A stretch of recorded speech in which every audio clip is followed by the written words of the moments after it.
ਸੰਧੂ ਹਾਂਜੀ ਸਾਹਿਬ, ਬਾਸੂ ਜੀ। ਭਾਰਤੀ ਫੌਜਾਂ ਦੇ ਵਿੱਚ ਨੌਜਵਾਨਾਂ ਦੀ ਭਰਤੀ ਲਈ ਇੱਕ ਨਵਾਂ ਰਿਕਰੂਟਿੰਗ ਪ੍ਰੋਗਰਾਮ ਸ਼ੁਰੂ ਕੀਤਾ ਗਿਆ ਜੀ, ਅਗਨੀਪਥ।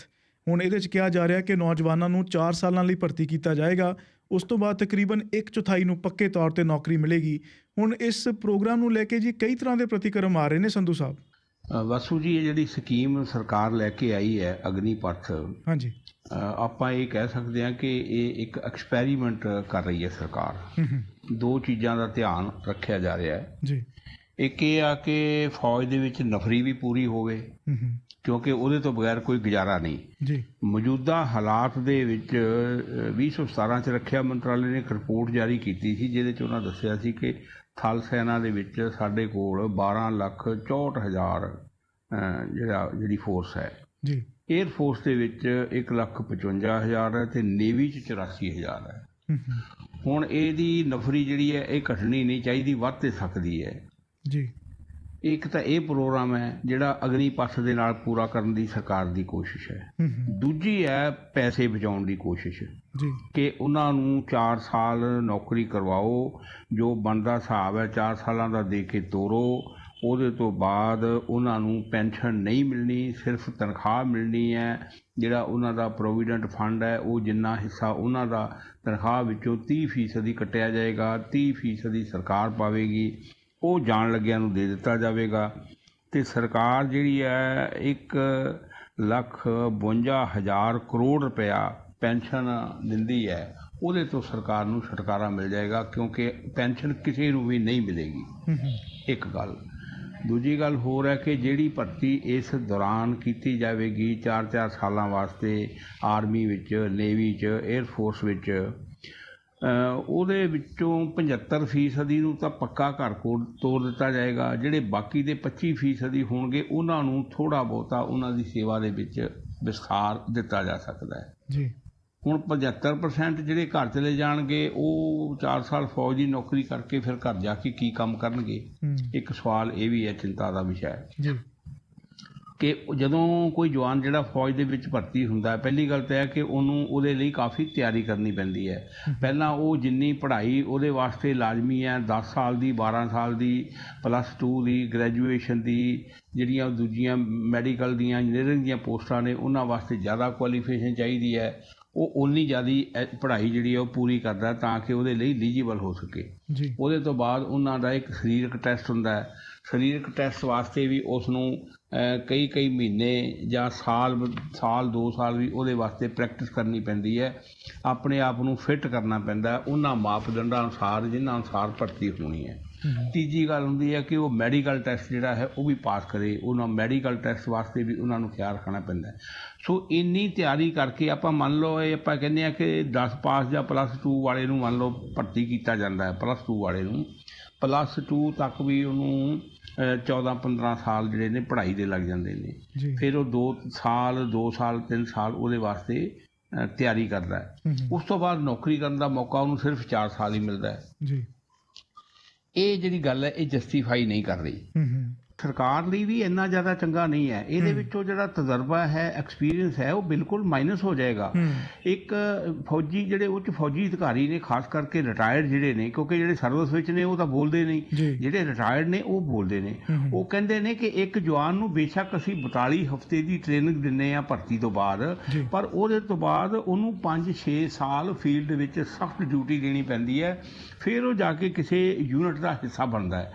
5-6 ਸਾਲ ਦੇ ਤਜਰਬੇ ਵਿੱਚੋਂ ਉਹਨੂੰ ਲੰਘਣਾ ਪੈਂਦਾ ਜਦੋਂ ਉਹ ਪਰਫੈਕਟ ਸਿਪਾਹੀ ਬਣਦਾ ਹੈ, ਪਰਫੈਕਟ ਲੜਾਕਾ ਬਣਦਾ ਹੈ, ਪਰਫੈਕਟ ਯੋਧਾ ਬਣਦਾ ਹੈ। ਹੁਣ 4 ਸਾਲ ਤੱਕ ਤੇ ਉਹਨੇ ਘਰ ਹੀ ਚਲ ਜਾਣਾ ਤੇ ਉਹ ਤੇ ਪਰਫੈਕਟ ਕਿਵੇਂ ਬਣੇਗਾ?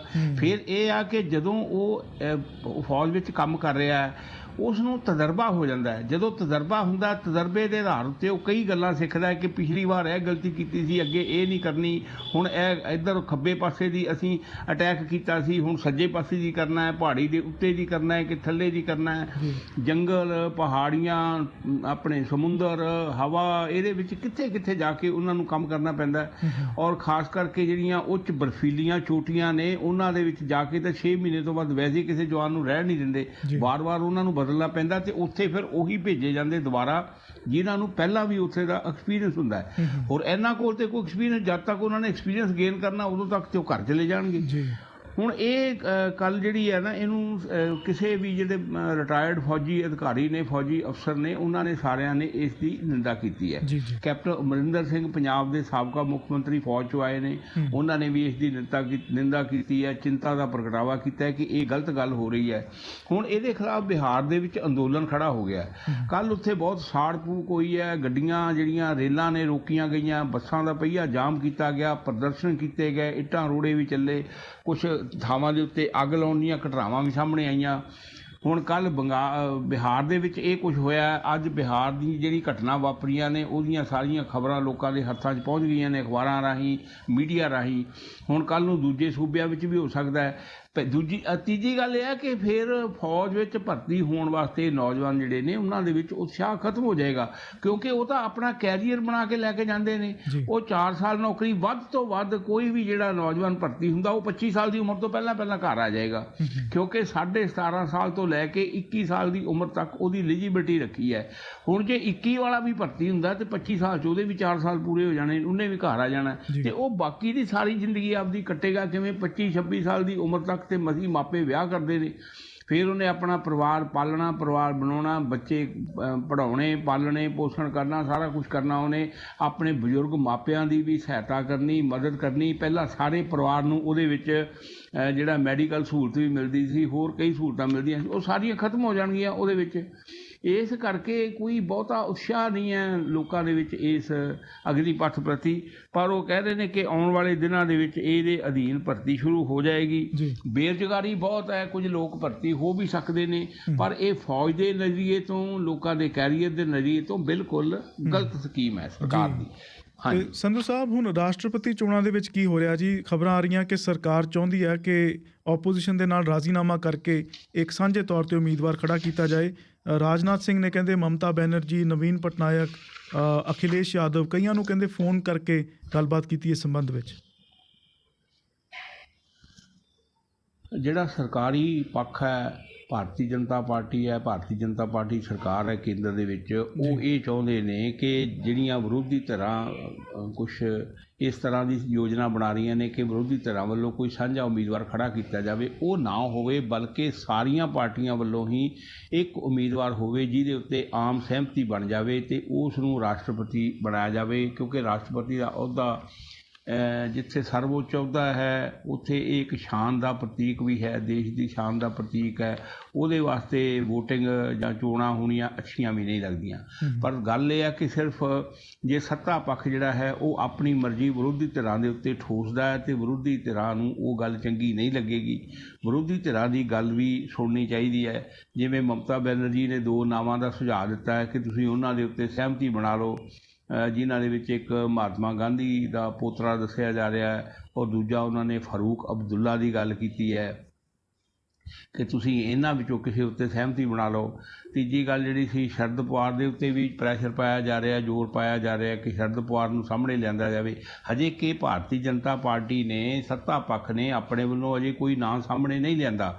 ਨਾਮਜ਼ਦਗੀਆਂ ਸ਼ੁਰੂ ਹੋ ਗਈਆਂ ਨੇ, ਬਹੁਤ ਸਾਰੇ ਲੋਕਾਂ ਨੇ ਜਿਹੜੀਆਂ ਨਾਮਜ਼ਦਗੀਆਂ ਭਰਨੀਆਂ ਵੀ ਸ਼ੁਰੂ ਕਰ ਦਿੱਤੀਆਂ ਨੇ, ਜਿਨ੍ਹਾਂ ਦੇ ਵਿੱਚ ਬਹੁਤੇ ਆਜ਼ਾਦ ਹੀ ਨੇ। ਪਰ ਸਰਕਾਰ ਵੱਲੋਂ, ਸੱਤਾ ਧਿਰ ਵੱਲੋਂ ਜਾਂ ਵਿਰੋਧੀ ਪਾਰਟੀਆਂ ਵੱਲੋਂ ਅਜੇ ਕਿਸੇ ਨਾਂ ਦੇ ਉੱਤੇ ਮੋਹਰ ਨਹੀਂ ਲੱਗੀ। ਕੱਲ੍ਹ ਮੀਟਿੰਗ ਹੋਈ ਸੀ ਜਿਹੜੀ ਮਮਤਾ ਬੈਨਰਜੀ ਨੇ ਬੁਲਾਈ ਸੀ, ਜਿਹਦੇ ਵਿੱਚ 17 ਪਾਰਟੀਆਂ ਸ਼ਾਮਲ ਹੋਈਆਂ ਸੀ। ਹਾਲਾਂਕਿ ਉਹਦੇ ਵਿੱਚ ਅਕਾਲੀ ਦਲ, ਆਮ ਆਦਮੀ ਪਾਰਟੀ ਤੇ ਕੁਝ ਹੋਰ ਪਾਰਟੀਆਂ ਉਹਦੇ ਵਿੱਚ ਸ਼ਾਮਲ ਨਹੀਂ ਹੋਈਆਂ, ਪਰ 17 ਪ੍ਰਮੁੱਖ ਪਾਰਟੀਆਂ ਜਿਹੜੀਆਂ ਨੇ ਉਹ ਉਸ ਦੇ ਵਿੱਚ ਸ਼ਾਮਲ ਹੋਈਆਂ ਸੀ। ਉੱਥੇ ਕੋਈ ਸਹਿਮਤੀ ਨਹੀਂ ਬਣ ਸਕੀ। ਅੱਜ ਫਿਰ ਉਹਨਾਂ ਨੇ ਇੱਕ ਮੀਟਿੰਗ ਹੋਰ ਬੁਲਾਈ ਹੈ ਸ਼ਰਦ ਪਵਾਰ ਦੀ ਪ੍ਰਧਾਨਗੀ ਹੇਠ, ਸ਼ਾਇਦ ਉਹਦੇ ਵਿੱਚ ਕਿਸੇ ਗੱਲ ਦੇ ਉੱਤੇ ਸਹਿਮਤੀ ਬਣ ਸਕੇ। ਇਸ ਦੌਰਾਨ ਹੀ ਰਾਜਨਾਥ ਸਿੰਘ ਵੱਲੋਂ ਸਾਰਿਆਂ ਦੇ ਨਾਲ ਟੈਲੀਫੋਨ ਕਰਕੇ ਗੱਲਬਾਤ ਕਰਕੇ ਉਹਨਾਂ ਨੂੰ ਕਨਵਿੰਸ ਕਰਾਉਣ ਦੀ ਕੋਸ਼ਿਸ਼ ਕੀਤੀ ਜਾ ਰਹੀ ਹੈ। ਹੁਣ ਜੇ ਤਾਂ ਇਹ ਕਨਵਿੰਸ ਕਰਾਇਆ ਜਾਂਦਾ ਉਹਨਾਂ ਨੂੰ ਕਿ ਆਪਾਂ ਕਿਸੇ ਸਾਂਝੇ ਚਿਹਰੇ ਦੀ ਪਛਾਣ ਕਰੀਏ ਤੇ ਸਾਂਝਾ ਚਿਹਰਾ ਜਿਹੜਾ ਜਿਹਦੇ ਨਾਲ ਵਿਰੋਧੀ ਧਿਰਾਂ ਵੀ ਸਹਿਮਤ ਹੋਣ, ਸਰਕਾਰੀ ਪੱਖ ਵੀ ਸਹਿਮਤ ਹੋਵੇ, ਉਸ ਨੂੰ ਅੱਗੇ ਲੈ ਕੇ ਆਈਏ, ਫਿਰ ਤੇ ਸਾਰੇ ਉਹਨੂੰ ਜੀ ਆਇਆਂ ਕਹਿਣਗੇ ਉਸ ਗੱਲ ਨੂੰ। ਪਰ ਜੇ ਇਹ ਕਿਹਾ ਜਾਵੇ ਕਿ ਸੱਤਾ ਪੱਖ ਆਪਣਾ ਕੋਈ ਉਮੀਦਵਾਰ ਠੋਸ ਕੇ ਵਿਰੋਧੀ ਧਿਰਾਂ ਨੂੰ ਕਹੇ ਤੁਸੀਂ ਇਹਦੇ ਪ੍ਰਤੀ ਹੁੰਗਾਰਾ ਪ੍ਰਗਟ ਕਰੋ ਤੇ ਤੁਸੀਂ ਪਿੱਛੇ ਹਟ ਜਾਓ, ਜਿਹੜਾ ਵੋਟਿੰਗ ਆ ਉਹ ਨਾ ਹੋਵੇ, ਉਹ ਗੱਲ ਜ਼ਿਆਦਾ ਜਚਦੀ ਨਹੀਂ ਤੇ ਨਾ ਹੀ ਜਚਣੀ ਹੈ। ਕਿਉਂਕਿ ਵਿਰੋਧੀ ਧਿਰਾਂ ਜਿਹੜੀਆਂ ਨੇ ਉਹ ਇਸ ਵੇਲੇ ਇਸ ਰੌਂ ਦੇ ਵਿੱਚ ਨਹੀਂ ਹੈ ਕਿ ਸਰਕਾਰ ਦੀ ਹਰ ਗੱਲ ਦੇ ਵਿੱਚ ਹੁੰਗਾਰਾ ਭਰਨ। ਉਹ ਬੇਸ਼ੱਕ ਜਿੱਤਣ ਜਾਂ ਹਾਰਨ, ਪਰ ਸਰਕਾਰ ਦੇ ਨਾਲ ਫਾਈਟ ਕਰਨਾ ਚਾਹੁੰਦੀਆਂ ਨੇ, ਚੋਣ ਲੜਨਾ ਚਾਹੁੰਦੀਆਂ ਨੇ, ਆਪਣਾ ਕੋਈ ਵੀ ਉਮੀਦਵਾਰ ਇਹੋ ਜਿਹਾ ਖੜਾ ਕਰਨਗੀਆਂ ਜਿਹਦੇ ਉੱਤੇ ਸਾਰੀਆਂ ਪਾਰਟੀਆਂ ਦੇ, ਕਿਉਂਕਿ ਇਹਦੇ ਵਿੱਚ ਆਮ ਲੋਕਾਂ ਨੇ ਤਾਂ ਵੋਟ ਪਾਉਣੀ ਨਹੀਂ, ਇਹਦੇ ਵਿੱਚ ਸੰਸਦ ਮੈਂਬਰਾਂ ਨੇ ਵੋਟ ਪਾਉਣੀ ਹੈ ਅਤੇ ਜਾਂ ਜਿੰਨੇ ਵਿਧਾਨ ਸਭਾਵਾਂ ਦੇ ਮੈਂਬਰ ਨੇ, ਵਿਧਾਇਕ ਨੇ, ਉਹਨਾਂ ਨੇ ਵੋਟ ਪਾਉਣੀ ਹੈ।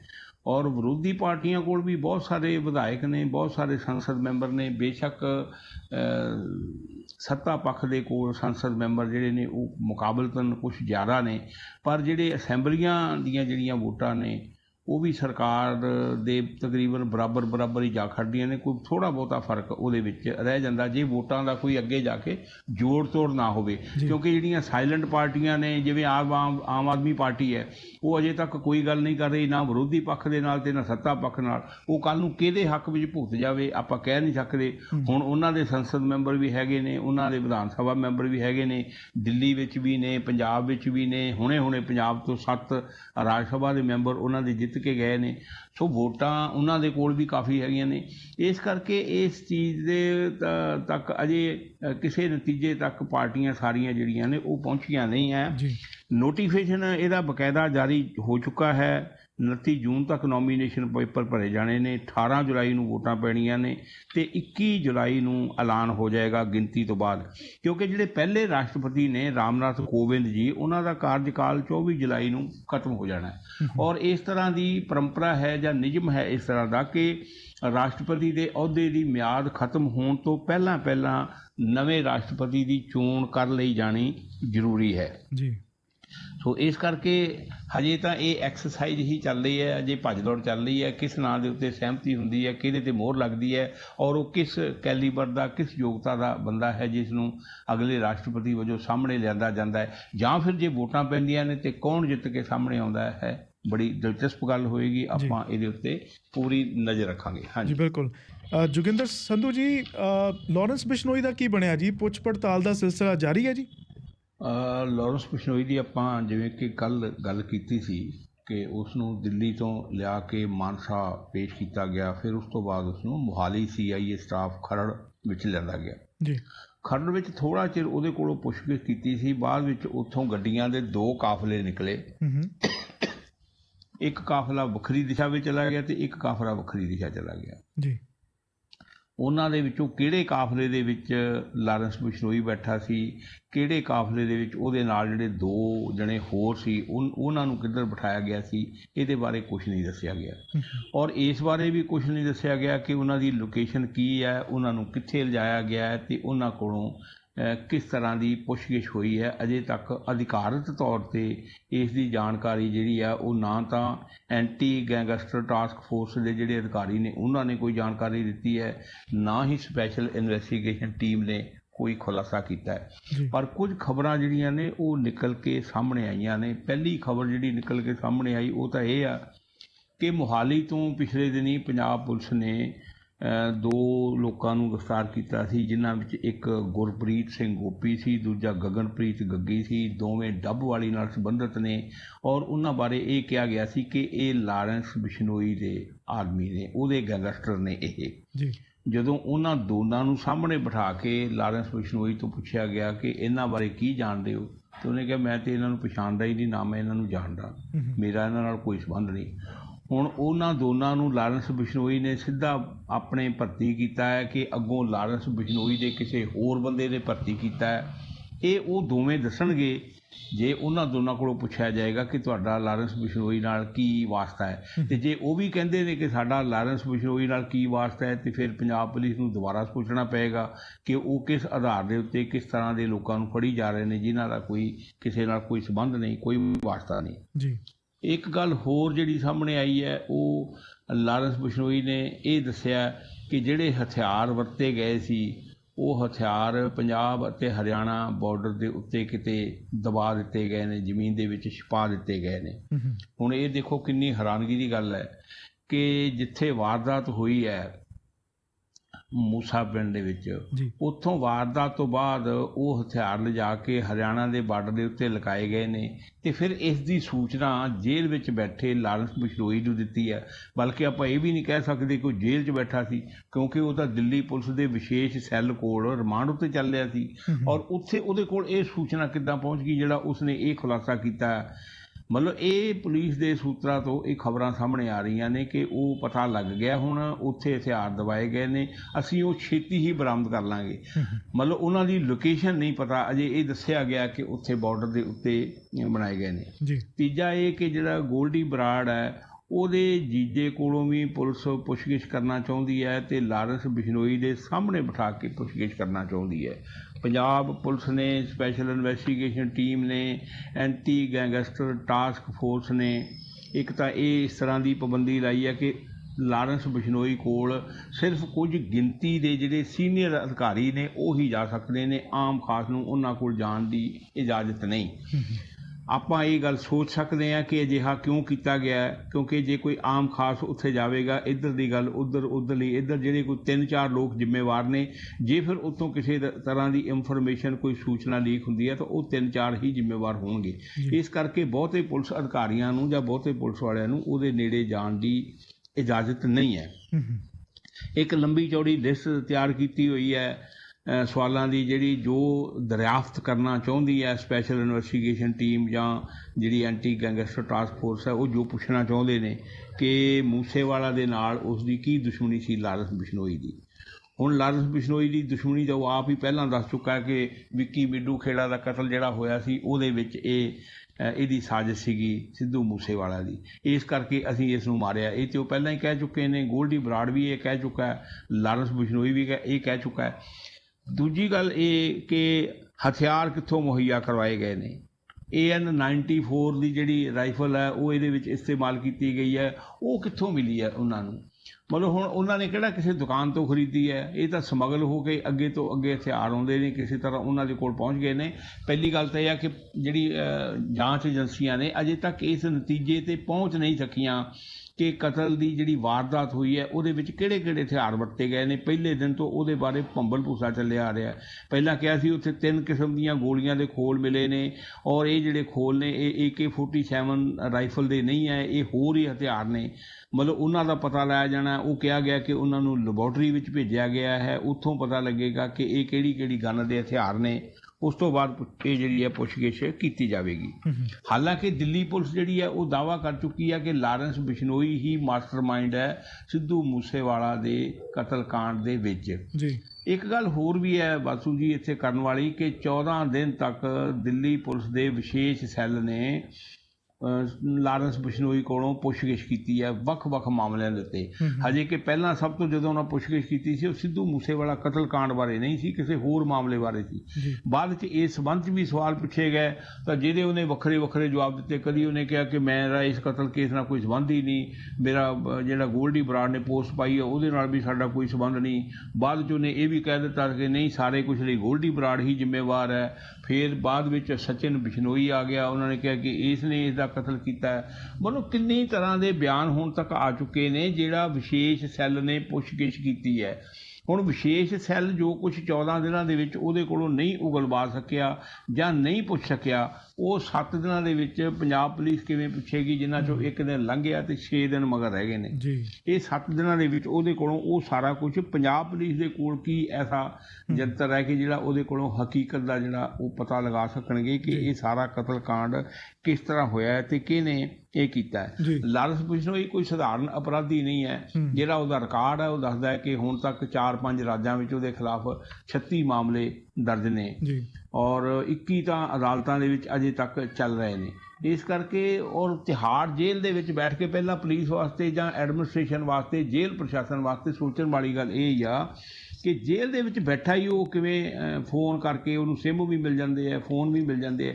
ਸੋ ਇਹ ਸਾਰੀਆਂ ਗੱਲਾਂ ਜਿਹੜੀਆਂ ਨੇ ਏਜੰਸੀਆਂ ਨੂੰ, ਪੁਲਿਸ ਨੂੰ, ਪ੍ਰਸ਼ਾਸਨ ਨੂੰ ਆਪਣੇ ਸੰਬੰਧ ਵਿੱਚ ਵੀ ਸੋਚਣੀਆਂ ਚਾਹੀਦੀਆਂ ਨੇ ਕਿ ਅਜਿਹਾ ਸਾਰਾ ਕੁਝ ਜਿਹੜਾ ਹੈ ਉਹ ਕਿਵੇਂ ਹੋਇਆ ਤੇ ਕਿਸ ਤਰ੍ਹਾਂ ਉਹਨੇ ਗੋਲਡੀ ਬਰਾੜ ਨਾਲ ਤੇ ਸ਼ਾਰਪ ਸ਼ੂਟਰਾਂ ਨਾਲ ਕਿਸ ਤਰ੍ਹਾਂ ਉਸ ਦਾ ਤਾਲਮੇਲ ਬਣਿਆ। ਇਹ ਸਾਰੀਆਂ ਗੁੱਥੀਆਂ ਤੇ ਸੁਲਝਾਈਆਂ ਜਾਣੀਆਂ ਨੇ। ਉਹਨਾਂ ਸਵਾਲਾਂ ਦੇ ਉੱਤੇ ਕੋਈ ਵੀ ਜਾਂਚ ਟੀਮ ਜਿਹੜੀ ਹੈ ਉਹ ਜਾਂਦੀ ਹੀ ਨਹੀਂ। ਨਾ ਹੀ ਅੱਜ ਤੱਕ ਉਹਦੇ ਕੋਲ ਪੁੱਛਿਆ ਗਿਆ ਕਿ ਤੇਰੇ ਕੋਲ ਮੋਬਾਈਲ ਕਿੱਥੋਂ ਆਏ, ਤੇਰੇ ਕੋਲ ਸਿਮ ਕਿੱਥੋਂ ਆਏ, ਤੂੰ ਕਿਹਦੇ ਨਾਲ ਕਿਵੇਂ ਸੰਪਰਕ ਕਰਦਾ ਸੀ, ਕੀ ਕਰਦਾ ਸੀ।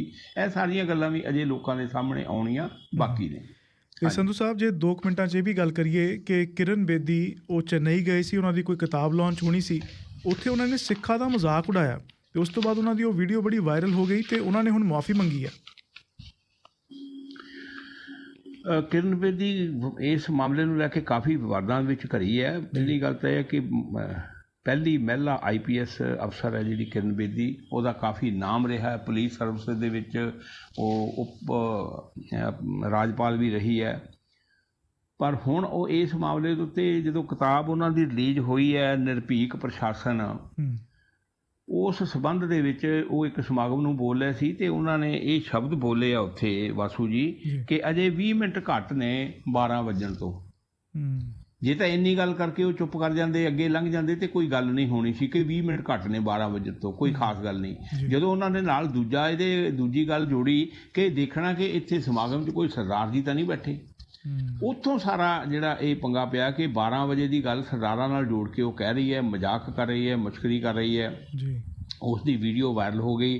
ਫਿਰ ਥਾਂ ਥਾਂ ਤੋਂ ਉਹਦਾ ਵਿਰੋਧ ਹੋਇਆ। ਹੁਣ SGPC ਵਾਲਿਆਂ ਨੇ ਵੀ ਕਾਫੀ ਉਹਦਾ ਵਿਰੋਧ ਵੀ ਕੀਤਾ ਤੇ ਨਾਲ ਉਹਨਾਂ ਇਹ ਵੀ ਕਿਹਾ ਕਿ ਅਸੀਂ ਉਹਦੇ ਖਿਲਾਫ ਕਾਨੂੰਨੀ ਕਾਰਵਾਈ ਕਰਾਂਗੇ। ਜਿਹੜੇ SGPC ਦੇ ਪ੍ਰਧਾਨ ਨੇ ਧਾਮੀ ਸਾਹਿਬ, ਐਡਵੋਕੇਟ ਧਾਮੀ ਸਾਹਿਬ, ਉਹਨਾਂ ਨੇ ਕਿਹਾ ਕਿ ਅਸੀਂ ਉਹਨਾਂ ਦੇ ਖਿਲਾਫ ਕਾਨੂੰਨੀ ਕਾਰਵਾਈ ਕਰਾਂਗੇ।